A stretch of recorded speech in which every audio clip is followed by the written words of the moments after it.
Hi y'all, welcome to a tool bag channel. This is a tool bag, and today we are going to be going over the situation with the Ford F-150 4.2 liter that was referred to in the Valvoline Restore Protect clogged oil filter video. If you haven't seen that video, there's more backstory there, but the brief catch you up to it story is customer has a 2008 F-150 4.2 liter V6, great little engine.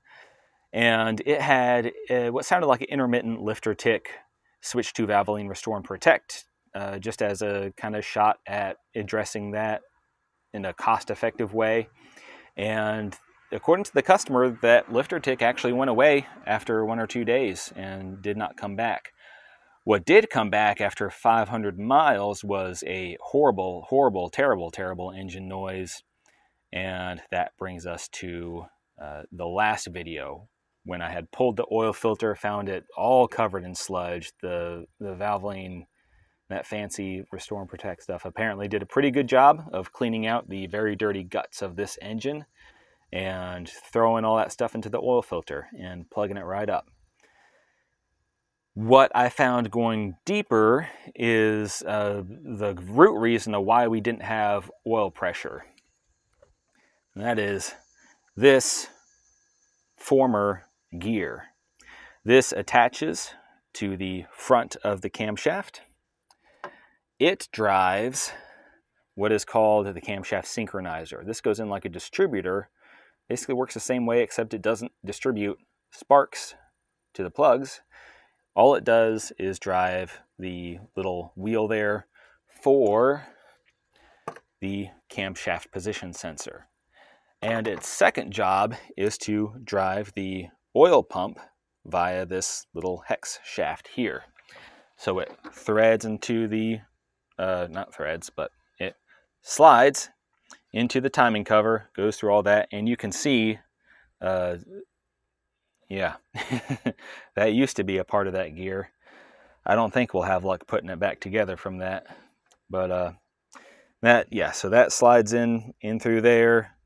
Then that shaft goes in down there, and this is where the oil pump mounts to. That is how you get the oil pump driven on here. So clearly we were not driving our oil pump at that point. And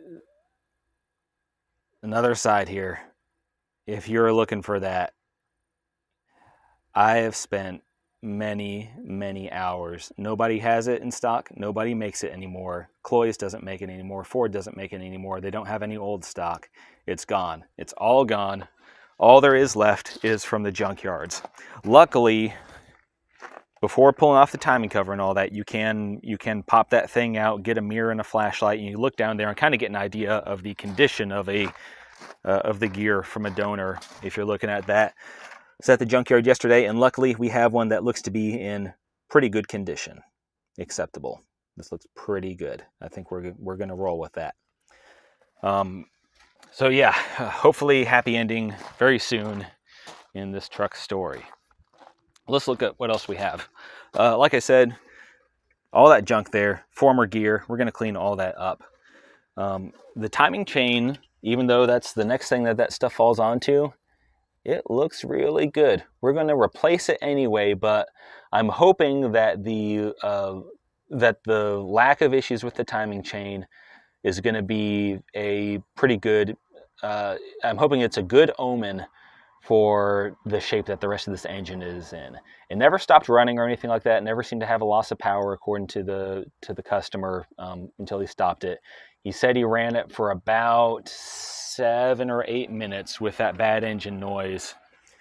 And I'm really hoping that the rest of this engine is in pretty good shape, that we got lucky there. Here's the oil pan.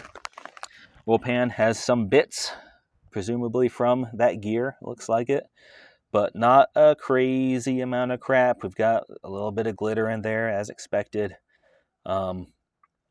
But the next good sign was that the oil filter pickup tube, the screen on there actually looked really good. It didn't look like it picked up a bunch of crap or anything. It wasn't covered in sludge. It didn't have little bits of metal all in it. It looked exactly like it should. So that is hopefully a good omen. here is the oil pump. As you can see, we've got some pretty serious wear. Their gears are out, of course, but yeah, those lines, those are rough. I feel it with my hand. They are rough. That's not just those aren't just little score marks. That's not even just, oh, catch your fingernail on it. That is, you can feel it in just my calloused, disgusting hands, how rough that is. It's bad. And that was probably going bad for a while because these trucks are known for oil pumps. That is one issue. My hope is that we just had a low oil pressure situation that is not, terribly uncommon for these trucks. It's very common for these to just throw oil pump on and go back to business as usual. So what we have is we've got those junkyard new drive gear and camshaft synchronizer. I thought about doing a new camshaft synchronizer, but this engine is still a little bit of a gamble. This is relatively easy to replace later on if needed. You can get the camshaft synchronizer, just not the drive gear. But I'm hoping that the junkyard pieces, being from the same vehicle, will have kind of broken into each other, and hopefully that they last a long time. I hope. But we do have timing chain set coming.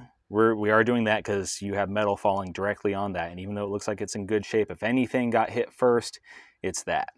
So timing chain and sprockets are all going to be replaced. Of course, new gaskets coming, and we're going to change the oil again. If everything sounds good when we start this up, I hope it sounds good. Boy, this has been an ordeal. If everything sounds good when we start this thing up and it runs, has power, seems like it's good to go, and I'll talk to the customer, see what they want to do, but we might just go ahead and continue with the Restore and Protect, but with a more aggressive oil filter change regimen to stop that from getting plugged up. I discussed this a little bit in the Valvoline Restore and Protect video that I did. I think it's a really good oil. It's doing what it's supposed to do.